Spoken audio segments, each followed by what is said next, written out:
why are they building a whole new bridge to connect the US and Canada if the current one is less than 2 miles away? This is the border crossing between Detroit, Michigan and Windsor, Ontario. And the current bridge, the Ambassador Bridge, is the busiest border crossing in North America in terms of trade volume. It carries over 25% of the goods that are traded between the US and Canada. The problem is this bridge is privately owned and it also doesn't connect to any of the area's highways, so it's not exactly efficient.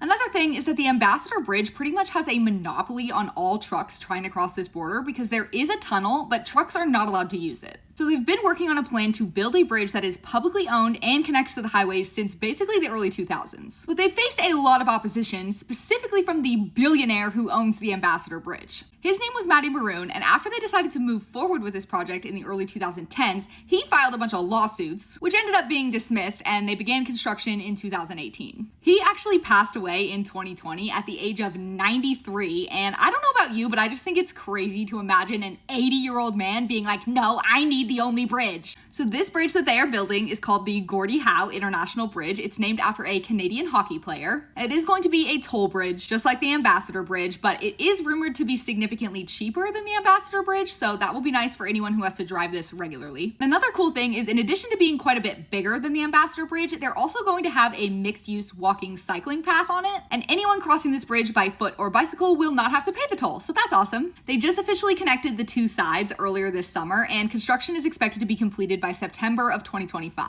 I think it's a gorgeous bridge. I love this picture. I, for some reason, really love bridges. I think I'm just really into any marvels of engineering, but I also just found the lore behind it to be pretty interesting, so wanted to share.